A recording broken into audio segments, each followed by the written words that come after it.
Andalites, ears, and taxons. If you managed to get some earbuds around those spikes of yours, welcome, folks, to the Wonder Years for all your Animorphs rereading and eventual rewatching needs. My name is Jimmy Fallon. Well... Can't tell you my real name. The Yerks are out to get me. Hopefully the Yerks go after Jimmy Fallon and not you. My name is Blair. Yeah. Oh, you're just going out there, huh? Yeah, and I'm your guest tonight. This is the Tonight Show or whatever fucking show Jimmy Fallon hosts. Hey, that's really funny. Get it? Because Jimmy Fallon laughs at everything, even though it's not funny? Uh-huh. It's a good joke. Yeah, it's really good. Just kidding. My name's actually Luna. I'm not Jimmy Fallon. Fooled you, dumbasses. Oh, shit. You pull off your latex mask, latex Jimmy Fallon mask, to reveal another latex Jimmy Fallon mask. And then I take off that one and I'm Tom Cruise underneath that. Shit. You know, I've never actually seen the Mission Impossible show, but, like, I have a question if, like, that was, like... You've seen the Mission Impossible movies, right? At least some of them? Mm-mm. Really? Nope. That reference you made was, like... The joke I was making was an explicit Mission Impossible reference, because, like, in the climax of at least once per Mission Impossible movie, Tom Cruise puts on an incredibly good, like, latex mask of someone. Uh-huh. Like, in Mission Impossible 3, he does it with Philip Seymour Hoffman. Mission Impossible 1, he does it with, Oh, it's not Christopher Walken, but he kind of looks a little bit like Christopher Walken. I'm going to look it up because it's going to bother me if I don't look it up. The person I always get mixed up with Christopher Walken is Steve Buscemi. I don't think it's that Steve one. Buscemi. I think that's just a me problem and not a universal problem. Yeah. It's, God, who is it? I don't know. Jon Voight? Yeah, it's Jon Voight. Shit. Yeah, he wears a Jon Voight mask. He wears a Philip Seymour Hoffman mask. He wears a mask of some, like, diplomat in Mission Impossible 5, which is a really good movie. Mm-hmm. But, anyways, yeah, I'm always curious if that's, like, a thing from the TV show that it was based on, or, like... Yeah, I don't know. I don't know. Also, man, I watched the first Mission Impossible again recently. I gotta say, that's still a good... That movie fucking holds up. I probably will never watch it because there's something about Tom Cruise that just kind of, like, repulses me, you know? Oh, you don't like the fact that he thinks that he's Tom Cruise. Tom Cruise. I don't. It's just Tom Cruise. like. But bitch, she's Bobby with that tool. Yeah.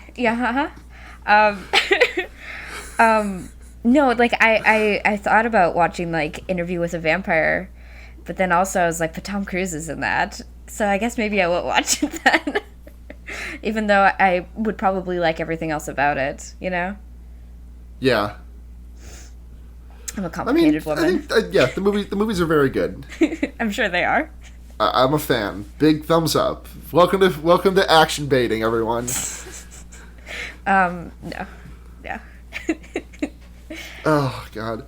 So okay, let's take a look at the covers. The cover on this one's actually not going to be that upsetting. Yeah, there's only one cover for these books, right? I think I saw another one, but I'm not 100%. No, it's just the one. Yeah.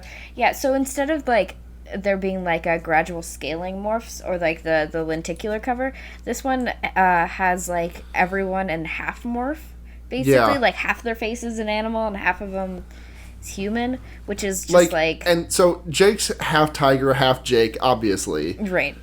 And this looks like the same child from the cover of the first book, the same, like, 6-year-old child, except for, like, an actual, like, teen age now. Kind of. Well, he's got longer hair, certainly. What's that? He's got longer hair, and it's parted anyway. Yeah, anyways. Cassie is half fly. half fly, half human, which, I mean, she doesn't really have any action morphs in this. No. Like, I mean, she does go... She should have had the wolf morph, and Marco should have... And Marco's got a wolf going on. He should have been the gorilla, obviously. Big Jim. I mean, I just want to see as much Big Jim as I possibly can. There is an incredible sequence with Big Jim at the end of this book, and I cannot wait to talk about it. Uh-huh. And then Rachel is Bear. Mm-hmm. And then there's just a hawk on the cover. Which, like, these aren't even, like, upsetting to look at, because it's just, like, it's literally, like, the left side is human, the right side is animal, and then there's, like, a slight, like, Adobe Photoshop blur effect straight down the middle. Yeah, I think the least the one that looks the worst is probably Cassie's, but not because it's upsetting looking, it's just because it's, like... Straight up, just like a straight line. Yeah, it's just like, those two things do not meld well together. Actually, I found another copy. Oh? I found another cover, rather. Ooh. Send that bitch over, if you would. Yeah. It's everyone's hands reaching for the Escafil device. Oh, I kind of love that. Yeah. It's good. It's pretty good. Yeah. Right on. Cassie gets shafted again because she's got the flea hand. I think I actually had this version of it because the other book didn't look that the cover on the other one didn't look that familiar. This one does, and I think the Escafil device was like that holographic like Pokemon card style kind of shit. True. Yeah. So yeah.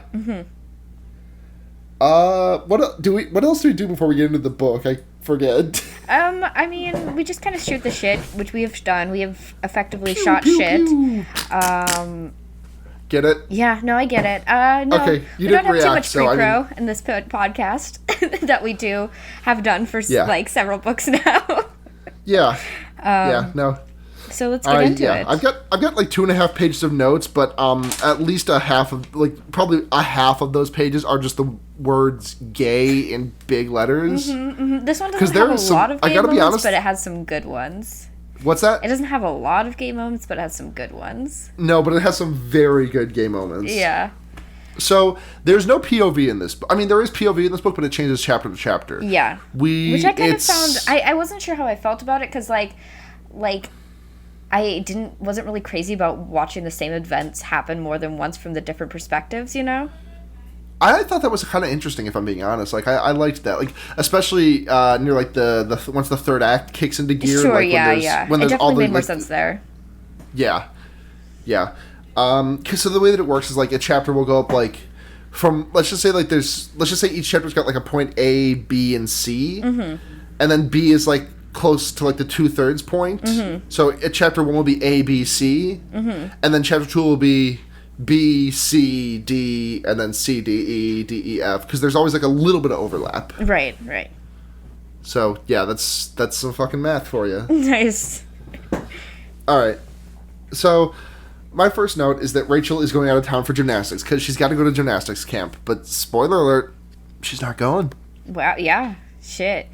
Yeah, we're just getting into the fucking thick of it. She's not fucking going. She's a liar. Well, she is a liar, but like. She kind of puts herself in a weird situation where, like, she tells some people that she's going and, like, other people that she's not going because she was kind of indecisive, and then she ends up being in a situation where she's like, oh, nobody knows, like, everyone expects me not to be around, so I guess I'll just fuck around, you know? I guess I'll just be a bird for a bit. Yeah. And then Marco is fucking obsessing over this pool party that some girl won't invite him to. And he says, and I quote, why? What does that girl have against me? And my note is just, what would anyone have against Marco? I'm like, well, really? I can't think of anything. Yeah. God, I love I can't believe he pulled, like, okay, the reason that this girl hates him and won't invite him to her pool party is because he pulled a Caddyshack and tossed a Babe Ruth in the pool, like, 6 years ago. Yeah. Like, he was 10, I'm not trying to, I'm not trying to be like, boys will be boys, but, like, don't hold a grudge that long because someone said there was a turd in your pool. Right? Like, but, like, these people are really bougie. This family is super bougie. Darlene's a bougie-ass bitch. Yeah, for sure. And it's just... I love Marco so much. He's like, I have to know what specifically she thinks about me, so we're breaking into this party as mice. Yeah. It's because... Yeah, no, he's got a crush. I don't know if he's got a crush so much as just, like, an obsession with negative attention. I mean, he thinks that she likes him. Oh, sure, yeah. To quote Marco. So I think he's kind of hoping... I think he's got that feeling that he's hoping for some reciprocation. Yeah. Or he just thinks he should be doing in that situation, you know? Yeah, because he's like, well, I want to kiss Jake, but I can't, because that's illegal.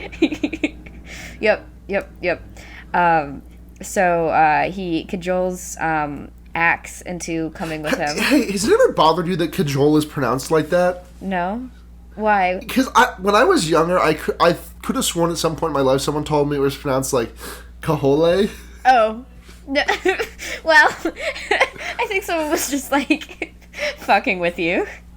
I mean, yeah, I was incredibly gullible as a child. My cousin told me that when you reach the, in Legend of Zelda Ocarina of Time, when you reach King Dodongo's cavern, my cousin told me, I was like 6 or 7 at this time, he told me that the King Dodongo invites you into his room and you hang out and you don't do a boss fight. Uh-huh. And I believed that for 10 years until I actually got to that boss fight myself. Oh my god. I was 16 when I was like, wait a second.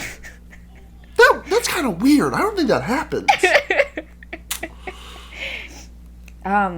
I think one time someone told me that, those, like, you can't park here signs with the P that is crossed out?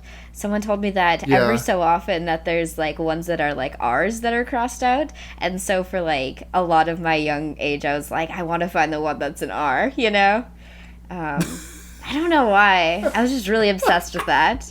It's so stupid, But I was so obsessed with it. I mean, you wouldn't know because the way that the slash goes through... Exactly, that's the thing, No, exactly. Oh, I love it. Oh my god, we are dummies. We are grade A dumbasses. Yeah, you know what? That's fine, though. I'm okay with it. I've made peace with it. This same cousin, I was once watching him play Gex Enter the Gecko. Right, as one does. And Gex said... What's that? As one does. Yes. And Gex has a line... Gex has a line in that game that's like, it's time to open a can of whoop ass. But I heard it as... Because this...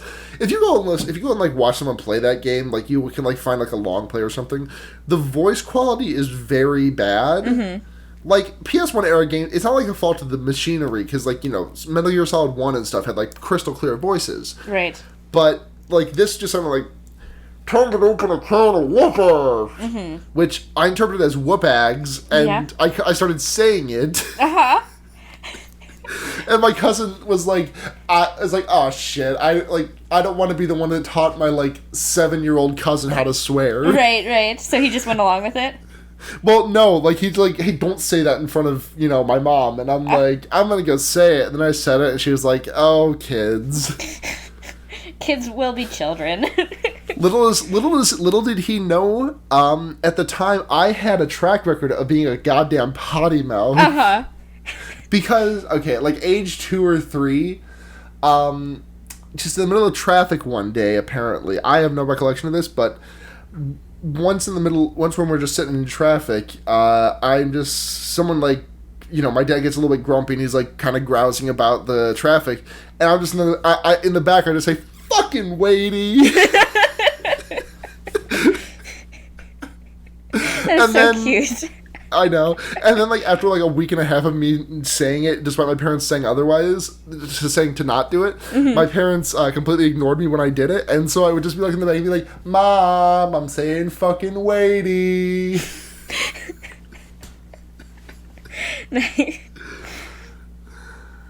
Yeah. I used to lick people's hands when I was younger. Luna, you were so weird. I mean, you still are, but, like... Thank you. I was about to be offended that you didn't think that you thought I used to be weird, not that I continue to be. No, you definitely still extremely are. Hell yes, but bitch. You used to be kid weird. Oh yeah. I had business cards at like the age of 4. Oh my god, you were the boss baby. I was boss baby who licked hands. Oh my god. Okay, no, I'm not even kidding. I again don't remember this, but apparently at age like 2.5 or 3, I said, please come into our house and warm your hands by the fire. Mm-hmm. Like at age 3 I said that. And now I'm a dumb bitch, but back then I was a smart ass boss baby. You were a fucking erudite infant. Yeah. Oh god. Okay, so we're like 5 pages into this book, and it's like an extra long one. Yeah. So let's get into it. So fucking Rachel morphs a bird, and then she there's a really great sentence, because like Capelgate has like a bunch of fucking room to play with in this one, so she just kind of like goes all out on the word crimes. Yeah, it's rough. I made a couple of notes that stuck out in particular. When Rachel turns into a bird, there's a note about her feet splitting open, which is great to think about. Mm-hmm. And Rachel falls down a hole. Mm-hmm. And because she gets attacked by something, and she goes night night, and then we don't hear from her for like 20 pages. Well, no, she's attacked by a bunch of birds. Jays. Yeah, and then she runs into a tree. I don't think she falls into a hole. I think she just falls on the ground. Whatever. I guess it doesn't really matter, but I was just... Yeah. In my head, it was a hole. Anyways. Yeah. So Marco's still fucking complaining about Darlene, and that's the first time we hear mention of the name Darlene, and I'm just like, who? Yeah. Yeah, it's... I don't like... This B-plot, this weird B-plot at the beginning of this book is just like... I'm like, Marco, you need to not do this. Yeah. Also... That note just made me think of the very good podcast post Game of Thrones. Whenever they talk about a character who is in the books but not in the show, like, one of them will just scream, who, at the top of their lungs, and that's my favorite bit. I very much hope that the TV show is extremely bad so we can like complain about something, because I like these books a lot, but I want to have some negativity in the air. Yeah, no, absolutely. No, I want to bitch about something. This podcast has too much positive energy for my legs. You want to bitch about something? Wait 1, 2, 3, 4 weeks, and then we'll be talking about that. We'll be in that Schlocktober bitch on fear baiting. Well, yeah, I mean, yeah, but like on this podcast, this podcast needs more negative energy is the thing, Yeah. We need to get into a fight. I think we need to get into a fight. Over what? I don't know. We'll find something. Blair, I'm the least confrontational bitch in the world. Yeah, but you could stab me and I would assign blame to myself. Yeah, you need to be more confrontational because I need someone to fucking brawl with. Blair, the thing is, your opinions are just very good and they correspond with my correct opinions all the time. Fuck. Yeah, that's true. We're both so right all the time. It sucks sometimes. We can't just fucking word brawl. Yeah. Shit. We'll find something. I've got this... God, Speaking of not being confrontational, I have a coworker who has some very bad Game of Thrones opinions. This coworker very derisively referred to the 4th book in the series, Feast for Crows, as the quote-unquote girl book because it does have the most female point of view characters in the series.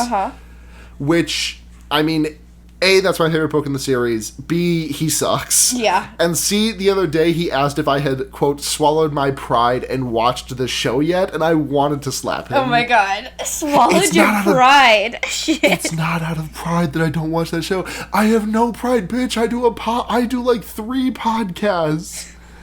3? What is your mysterious 3rd podcast? It's Fantastic Beasts and Where to Watch Them. Oh yeah, that's right. Yeah.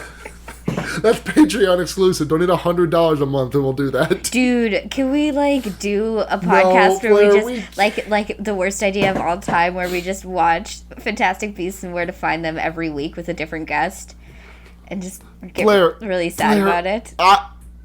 Blair, listen, if I had to choose between watching Fantastic Beasts and Where to Find Them every week for a year and literally not being able to eat anything but wood shavings, I would kill myself. You wouldn't even take the wood shavings?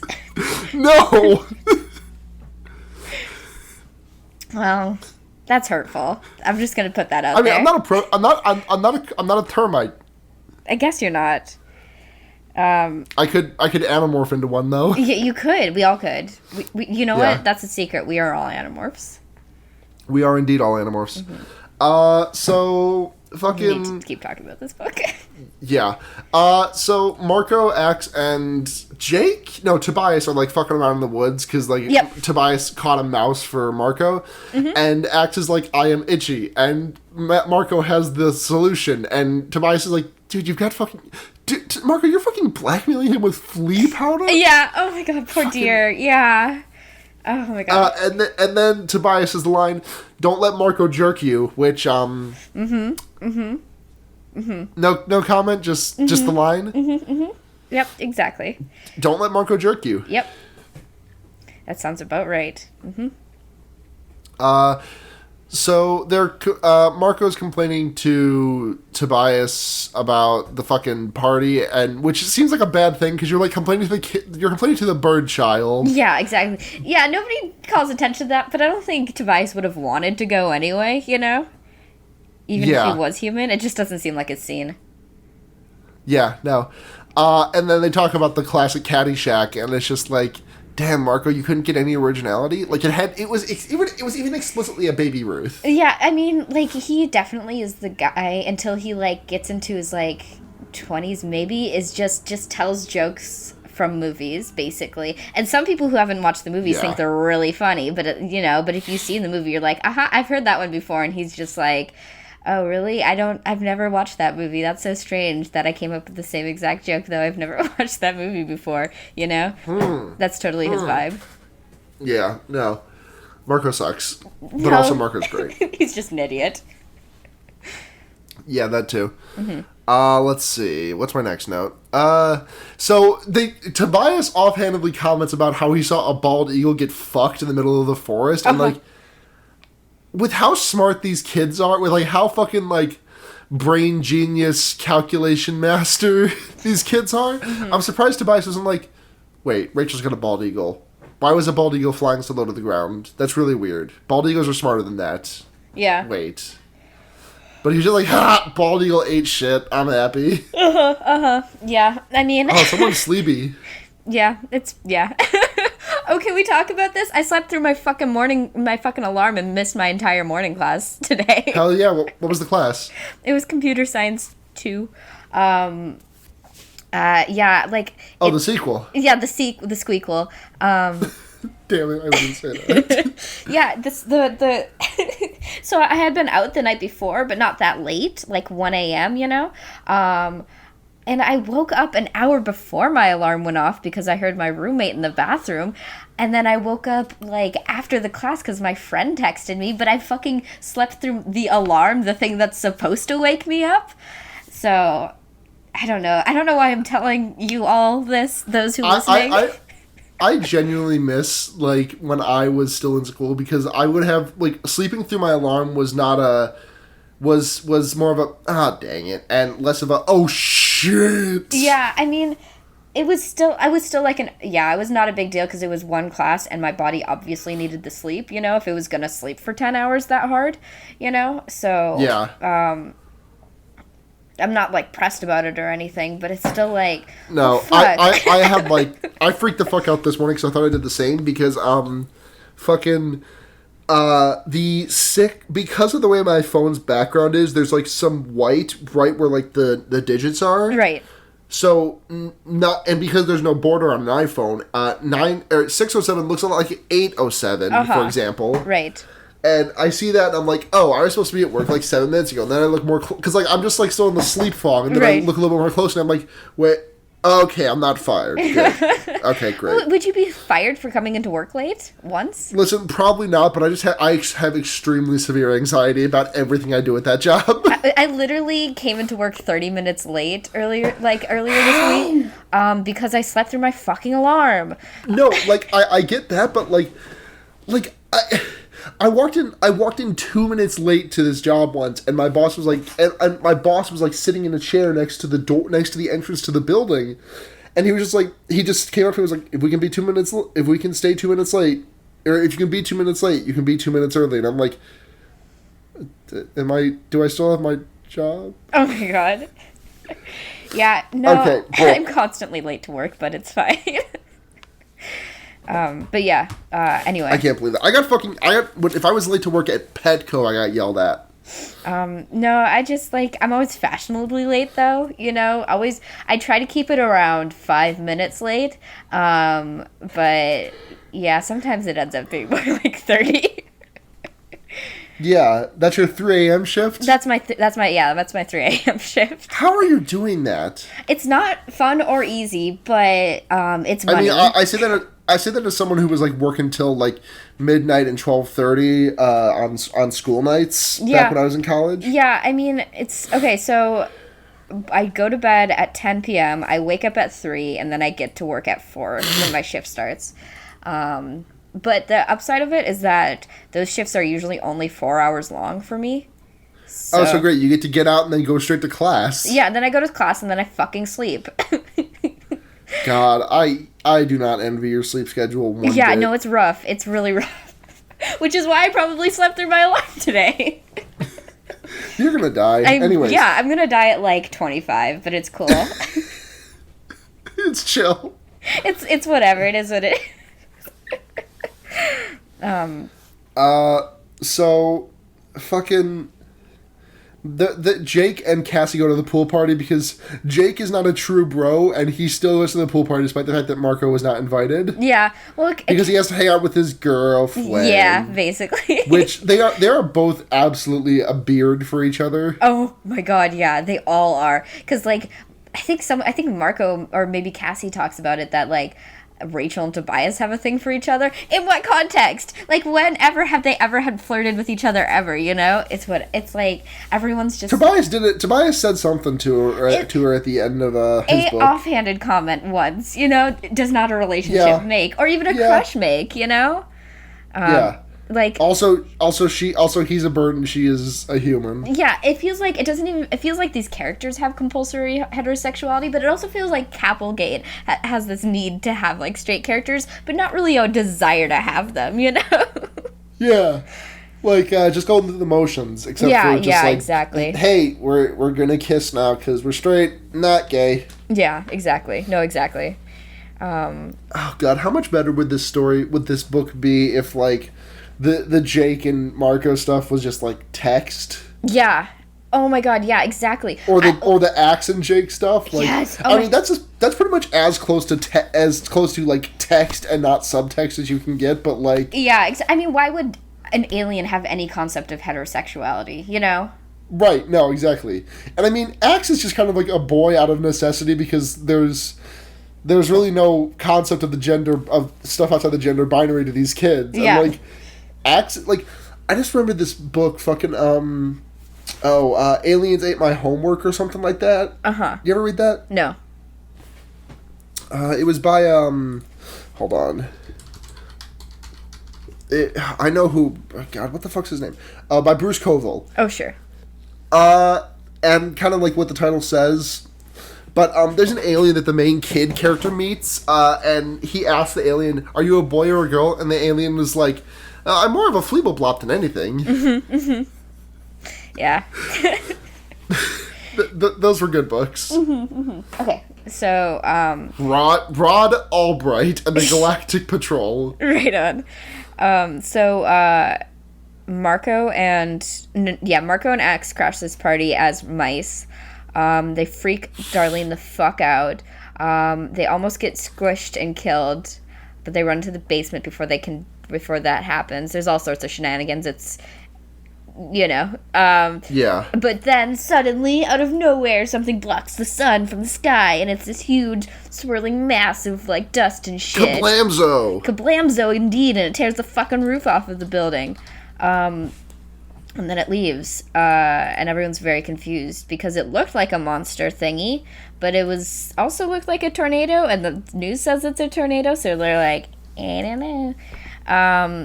Yeah, it's all very mysterious.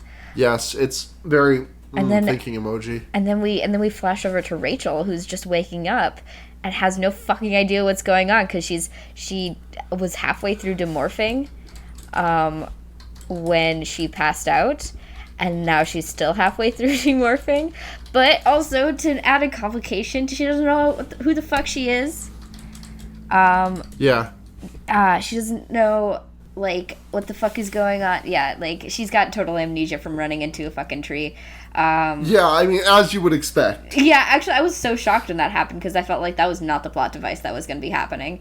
No, but I mean, like, it's kind of a necessity. Amnesia has to happen. I mean, at least once, you know? Yeah. At least once.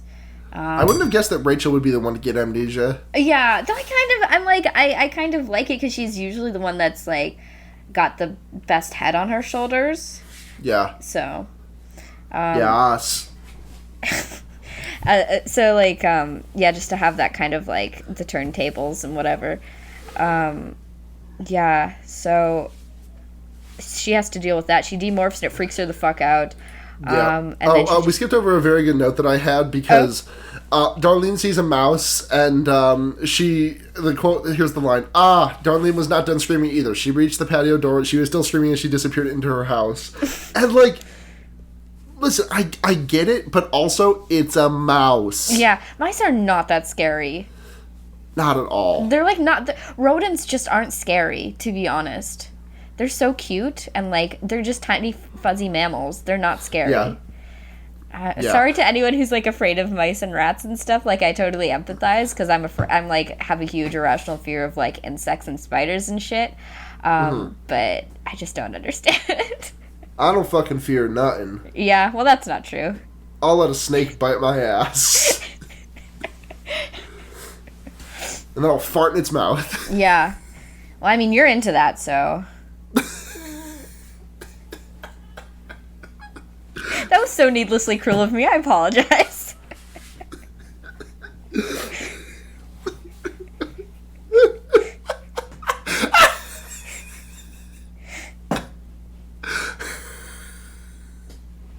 As it was coming out of me, I was like, oh, this is so mean. But you know what?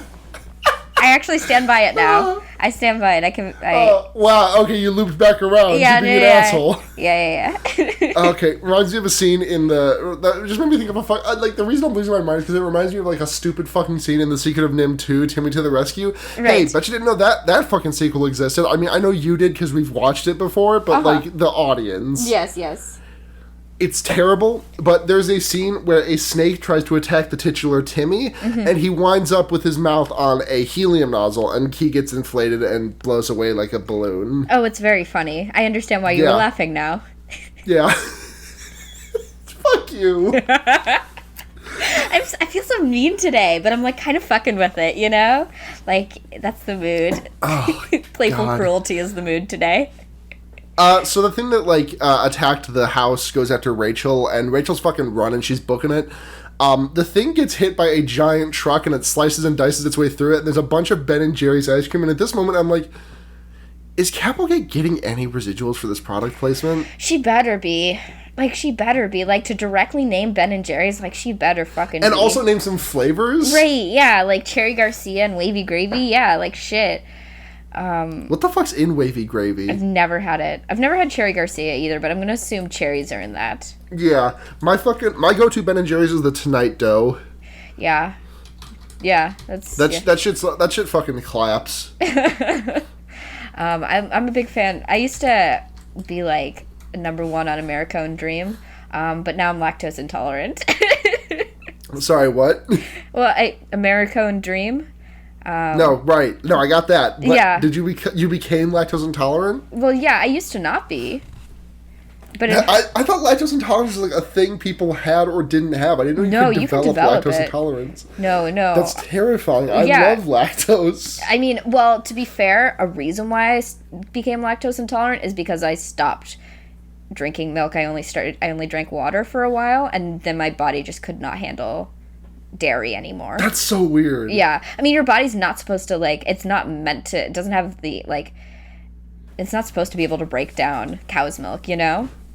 It's just something that, I guess so. if you, like, the reason why most people can have it is because they've had it their entire lives, you know? So your body just adapts to it, but if you stop for a long enough time, like, your body can't handle it anymore. Can you drink, like, almond milk? Oh, yeah. That doesn't have lactose. Like, are our bodies designed to handle that shit? It's literally only cow's milk that we can't handle. It's the lactose in it. So you can drink the nut milk. I can drink goat's milk. I can drink, I can eat goat's cheese if I want to, and that's not going to affect my body at all because it doesn't have lactose in it, you know? Huh. Yeah. I'm learning so much. So, fucking, alright. What's my next note say? The Ben & Jerry's truck explodes, and then the dust thing runs away. Yep. They're in, everyone except for Rachel, because she's fucking wherever is chilling in, Jake's house, I think. And they're watching the news, and the news is like, oh, it's a tornado. Brr, brr, brr, I'm Walter Cronkite. That's the way the cookie crumbles. Yep. No, that's not what he said. That's what Bruce Almighty said. Yeah. What did Walter Cronkite say? Walter Cronkite said, and within the context of this fucking book. No, what was Walter Cronkite's catchphrase? I don't know what the fuck you're talking about. Fuck you! Do I ever know what the fuck you're talking about, Luna? I mean, to be fair, I assume you know shit that is like known. Well, you shouldn't, because I don't know fucking anything. And that's the way it is. Yeah? Is it? That's what he said at the end of every broadcast. I see. Anyway, yeah, so there's like reporters on this shit and fucking whatever. But then they see Rachel on the TV and they're like, oh fuck, that's Rachel, you know, because it's Rachel and she's on the TV. Yeah, and she's running away from like the thing, because there was also like videotape footage of the crash thing. Yeah. So and Human Axe does some cute mouth sounds. Yeah. Dear, what a dear. Yep. And then Rachel's having some Rachel chapters. We're getting like some flashbacks of shit she just doesn't understand. Which is really interesting. Yeah. I liked it. Yeah, me too. I liked it a lot. I really like this book. It was. Yeah, no, I think this one might be my favorite. Yeah. So far, yeah. I mean, if nothing else, that whole like last 40 pages is incredible. Mm-hmm. And I'm really excited to get there. So let's hurry up. Yeah. So Rachel fucking wanders around in the woods, and she runs into some fucking woman in an old shack who thinks she's running like the fucking Gap or something. Yeah. And Rachel like hands her a stick and says, "Oh, I have credit card. I take clothing." Yeah. And then the woman is like, "Are you a yerk? There's only one way to know for sure," and it's creepy as shit. And then Rachel's like, "What the fuck ever? I don't know what yerk is. I have amnesia." And then the woman starts beating the shit out of her. Yep, and then she like pushes her in like this like basement area or something like that. Yeah, she traps her in the house and she starts to burn the house down. And then Rachel like instinct takes over and she like goes. She like hulks the fuck out and turns into a bear. I think that's actually my exact note. Yeah, amnesia. Rachel hulks out. Yeah, she turns into a fucking bear. She kind of like just like Hannibal busting through. Yeah. Out of that place. While Rachel drinking a 40 in the death basket. I think about that video a lot. It's good. It's really good. Meanwhile, Marco and Jake are searching for Rachel by sniffing her out, and they like Wolf Boys, yep. Wolf Pack. Yep. Hashtag Wolf Pack. And remember the Hangover? Hashtag the Wolf Pack. Yeah, I do. I remember all of that. As a matter of fact. Hashtag Ken Jeong has his penis out. Yep, that definitely happened. And then so okay. Also, I skipped over the fact that Axe has chapters in this book too, and they're very good. Yeah, no, we actually haven't skipped over anything yet. No. I was actually kind of getting ahead of myself because then it's Axe's point of view, and he finds Rachel. Actually, no, Blair, I just want to say you were actually completely in order because my notes are in order as well. Amnesia, Rachel hulks out. Wolf morph to find Rachel. And then Axe chapter. Oh yeah, no, okay, yeah.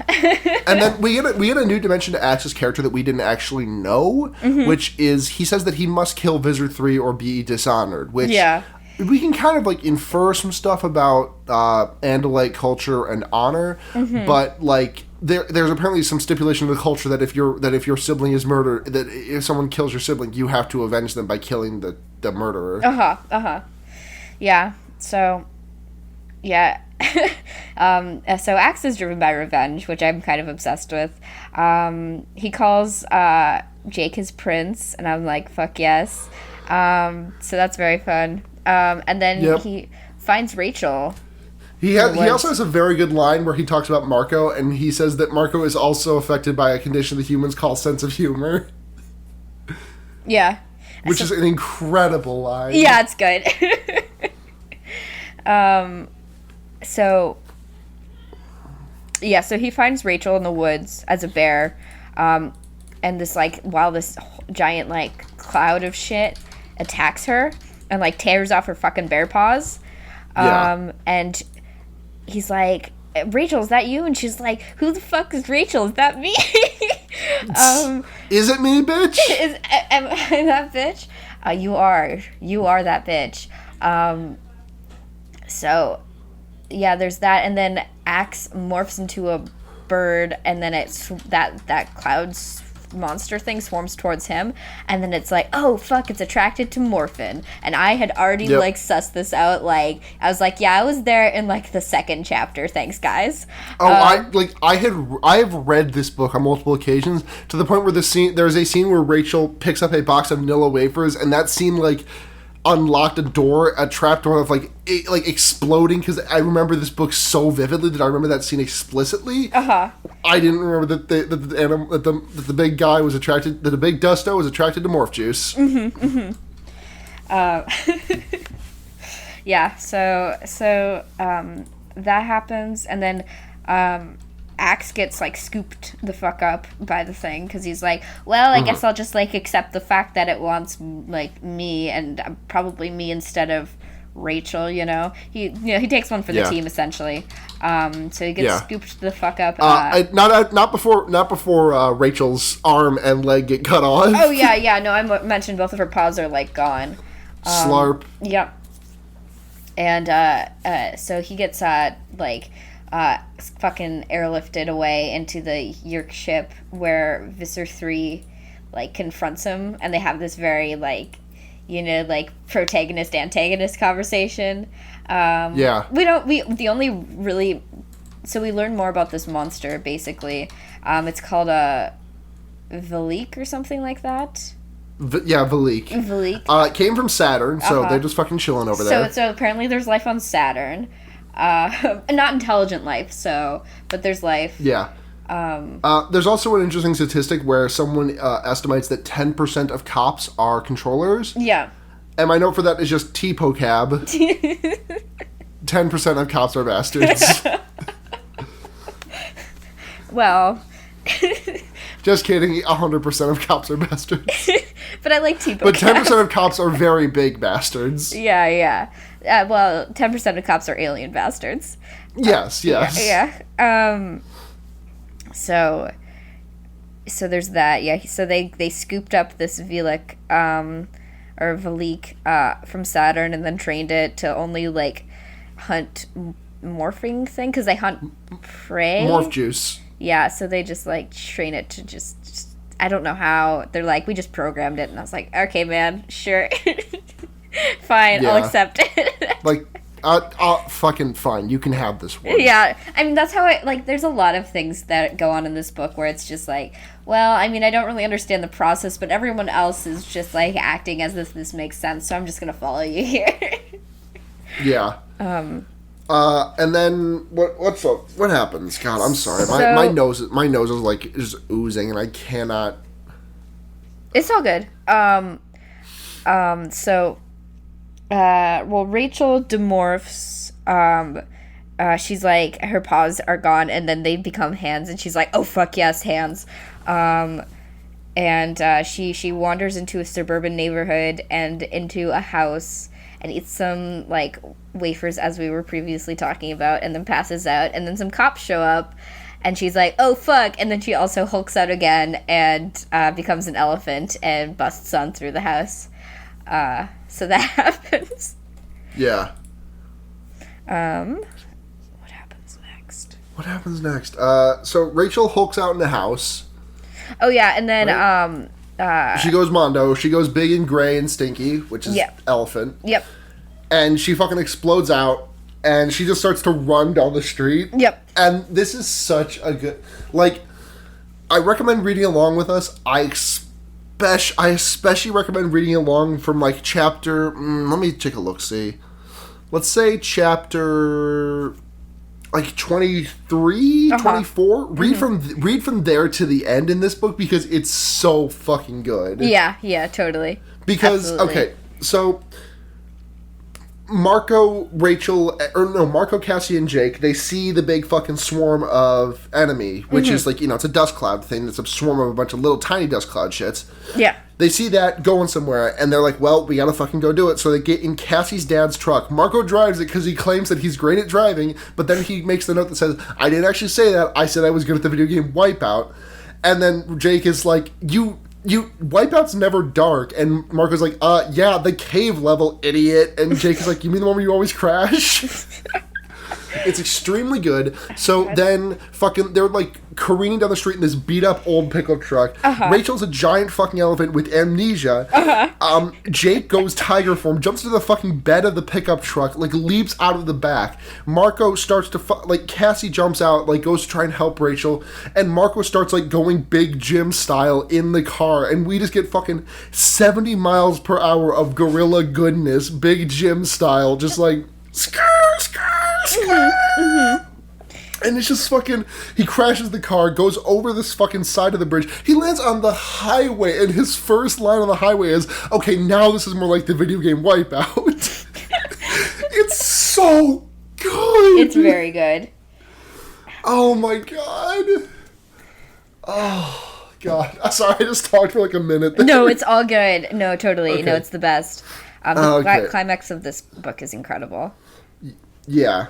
God, there were a couple of I also had a couple of laugh out loud lines because there's like a little bit of onomatopoeia. We just see like an all caps BAM, and then Marcus is like, oh, just a trash can, and then we just see BAM, BAM, BAM, and Marcus is like, okay, I guess 4 trash cans, BAM, BAM, BAM, BAM, BAM. Jake's just like, do you fucking hate trash cans? It's so good. Capelgate gives me life. Oh my god, yeah, it's good, it's good. And then so eventually, the truck crashes into Rachel as Elephant. Mm-hmm. And then that fixes her brain, basically. Ish. Yeah, kind of. Rachel sees her girlfriend and is like, damn, I'm gay. And Cassie explicitly says to Rachel, my girl, Rachel. And she says that not once, but twice. Yep. Yeah. She says that shit twice. Yeah. My girl, so Rachel. dreamy. Blair, who is your closest female friend? Just like who? I guess my friend Caitlin. Damn, I'm hurt. Well, I mean, I guess, I don't know. No, okay, but would you ever, like, while sober, would you ever say, my girl, Caitlin? I'd probably call her my bitch, but probably not my girl. But I'm also, like, I don't know. Yeah. Okay, so the thing about straight women, I'm going to tell you something about straight women. Okay. They're way more physically intimate with one another and like flirt with one another way more than gay women do. It is like startling. Well, that's because like gay women don't fucking talk to each other, you know? They let their friends set themselves up, you know? Yeah, I know, and also like you as soon as it's like I haven't experienced this myself, but I've seen a lot of a lot of talk about how, you know, you throw a gay woman into that bunch and suddenly everyone's a lot less friendly. Mm-hmm. Mm-hmm. So it happens, but also like this shit's gay, Blair. No, it is gay. No, for sure it is. Absolutely. I mean, just this by itself, maybe not, but this with everything else, yes, absolutely. Yes. Cassie definitely has a crush on Rachel.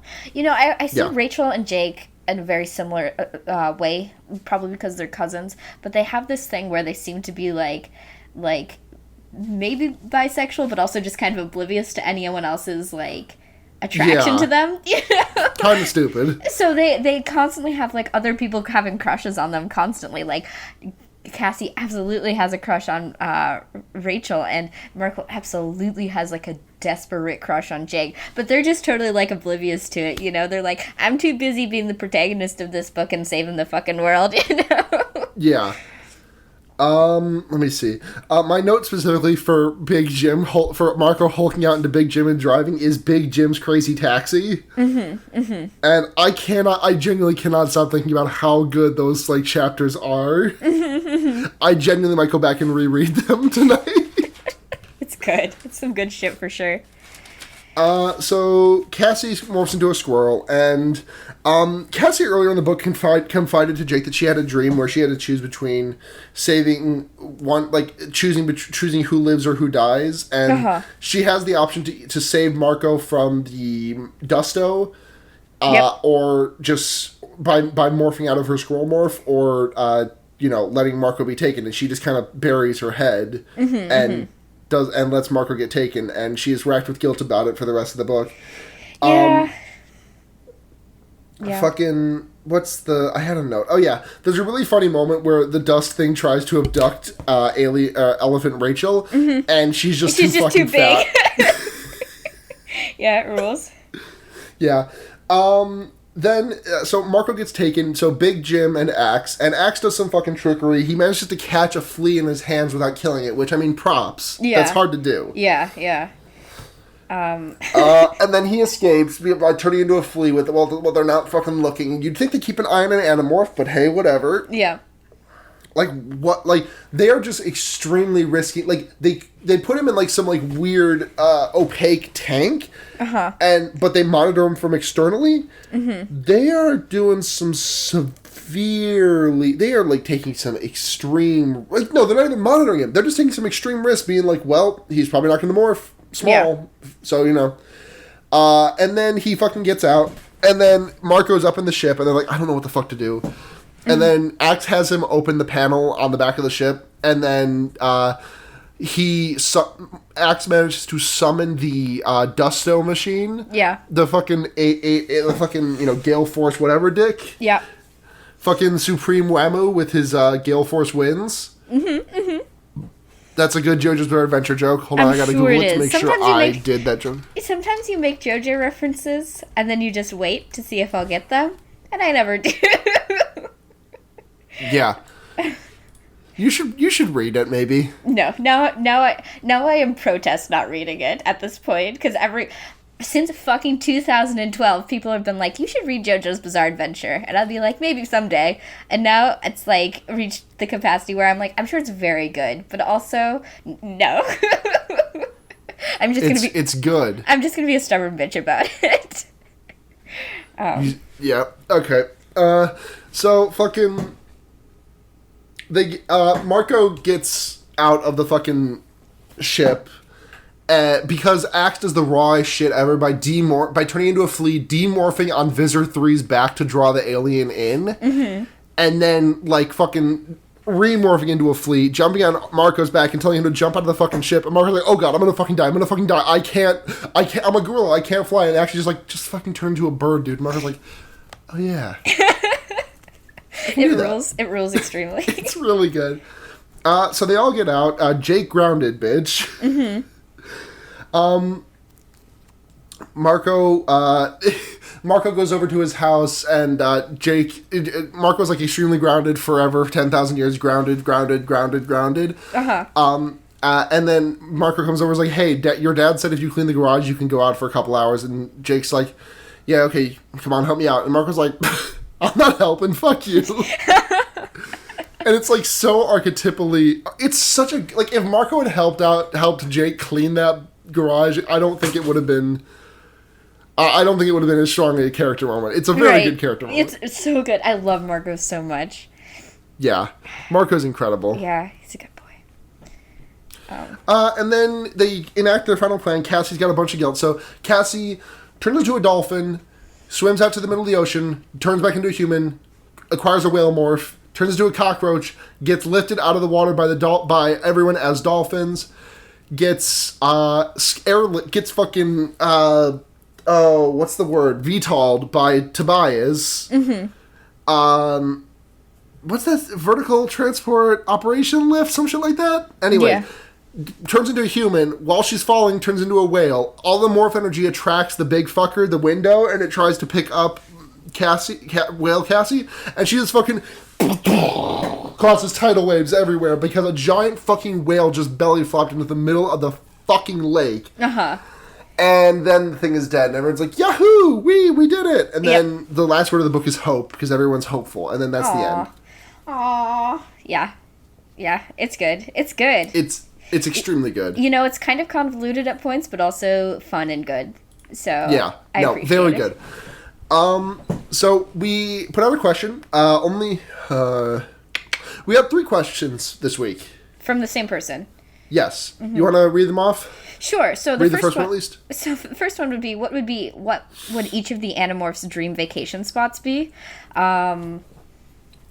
So Marco Unlimited Arcade. Yeah. Well, yeah. I'm thinking more destinations.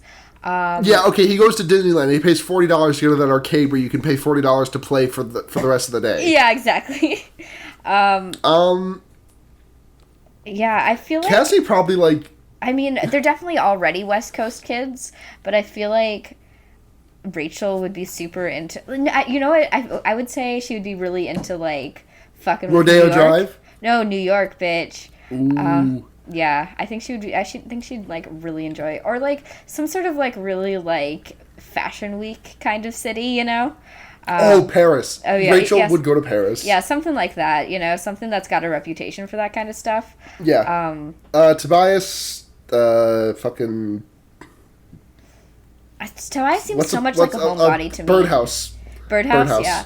I like, thinking in the context of Tobias as a character, I feel like he's... like the ideal vacation spot would be like just like a comfortable night in for him, you know? Yeah. He seems like a guy who doesn't like going out that much.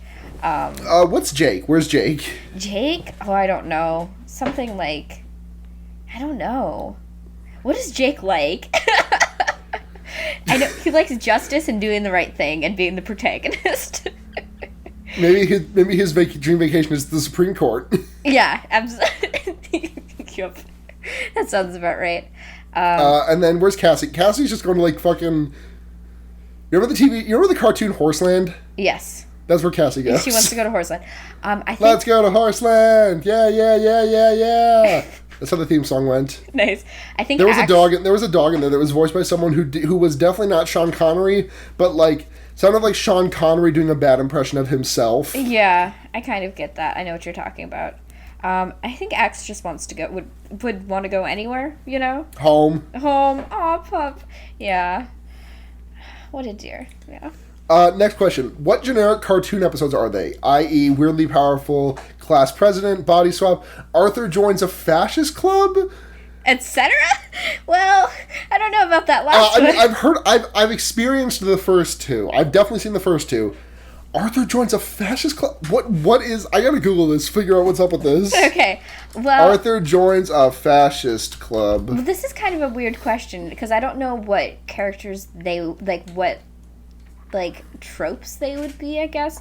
But, I think Marco gets the tonsillitis episode. Yeah. Yeah. Which, okay, I had an argument with my sister about this the other day, because, like... Until very recently, I was extremely under the impression that tonsillitis was a thing everybody got because every single cartoon had a tonsillitis episode. Uh-huh. But also it was just a really, like, it was just a pop culture constant. Not even a pop culture constant, but, like, my parents talked about it all the time. They acted as if it was something that everyone got. I never got tonsillitis. Yeah. I never got chickenpox either. Yeah, I think I did when I was super young and I don't remember it, so. Yeah. Yeah. So Marco's the tonsillitis episode. Let's see. Tobias is the body swap episode. Mm-hmm.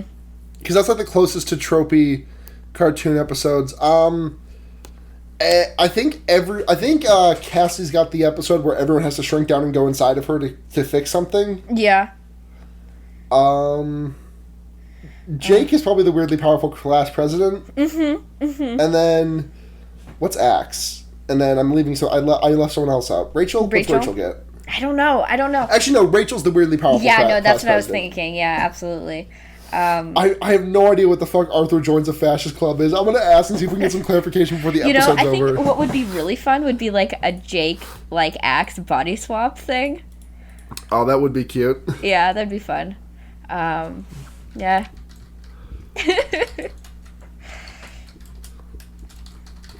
Who raises egg babies together? What's that? Who raises an egg baby together? Marco and Rachel. Yes. Oh my god. They would be easy. Oh my god. Yes. Oh my god. That'd be so much fun. Yeah. Okay, and then the last question is, are you looking forward to the Guillermo del Toro new movie where a deaf girl fucks a fish man? It doesn't come out here until January. I'm extremely looking forward to that movie. I just love Guillermo. Me as well. So, in general, like, what's whatever. It called? The Shape of Water or something? Something like that, yeah. I heard it, like, is doing really well critically, so, Yeah, I'm really amped to see it. I hope I get to see it soon. Yeah. So yeah. Oh, that's questions. Those are questions. So, fucking Animorphs. Yes. Next book. It's The Alien. It's our first Axe book. Hell fucking yes, bitch. I'm so excited for this because I love his chapters in this book, and I just want more of his like weird alienness and him being cute and weird and He stuff. has to play Jake's cousin Philip. Oh my god, yes! I'm so excited. Yeah. Yes. Okay. Do I have to analyze covers? Is that what we do? No, don't look at the cover. Here's the script. Here's the thing, though. He's only human when he wants to be. Well, I mean, obviously, like, Axe is only human when he wants to be. Yeah, like, obviously. Like, I mean, that'd be more cryptic in other contexts, but, you know, it's pretty it literally Do you think very Arthur literal. Joins a Fascist Club was like a typo of, like, Arthur Joins a Fashion Club? Maybe. I don't know. I don't know. I don't know. Is that just what your obsession is going to be for the rest of this, like, episode? Like, what? I'm sorry, I'm not trying to put you on blast. I'm just extremely confused as to what episode Arthur Reed, the aardvark, joined a fascist club. Yeah. Oh, by the way, we did not credit the person who asked all these questions. It is... At What Is Cosplay on Twitter. And that's podcast. Mm-hmm. Sorry, you cut out. What did you... I just said, and that's podcast. Oh, yeah, it is podcast. So, if you want to find Blair on Twitter, she's at Blair Kitsch. On Tumblr, bramblепelt.tumblr.com. Me on Twitter, Chie Satanakas. No, on me on Twitter, Chie Shadonaka. Me on Tumblr, chiesatanakas.tumblr.com. You want to check us out on Twitter, we are at The Wonder Yeerks. The WonderYeerks.com, I think, redirects to our Libsyn or something. I don't fucking know. Listen, subscribe to us everywhere. Yes. Patreon.com/fearbaiting if you want to support the show. All of our hosting fees are covered. Everything you do for now is just really kind of stuff to help keep us afloat a little bit. Pay for Blair to go to college because she's a broke bitch. Yep. And check out other podcasts, Fearbaiting, at Fearbaiting on Twitter, all that shit. We talk about horror movies. Yep. Fucking our favorite time of the year, Schlocktober, is coming up. We're just talking about a shitload of bad movies. I know this isn't that podcast, but I do just want to give a little bit of a heads up to some of our lineup. We do have Smiley, #horror, The Covenant, and The Lock-In on our docket. We still have a fifth movie, which is, I'm calling it a mystery. We just haven't decided yet. Yeah. We're gonna have some great guests on. Yeah, no, we have to talk about a guest I have lined up after the show. Yeah, we're gonna have some real fun guests. It's gonna be a great time. So definitely, even if like... Oh, no, hold on. We got a response about about Fascist Arthur.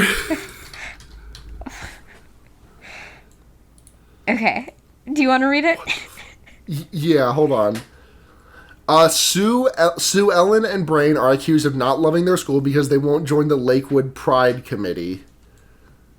What the fuck? What? The events of this episode are similar to those of The Third Wave, a social experiment undertaken by history teacher Ron Jones to demonstrate that even democratic societies are not immune to the appeal of fascism. Oh my god. Holy shit. I don't remember this episode at all. Me neither. Well, I never watched a lot of Arthur, to be honest, so... But shit. Still.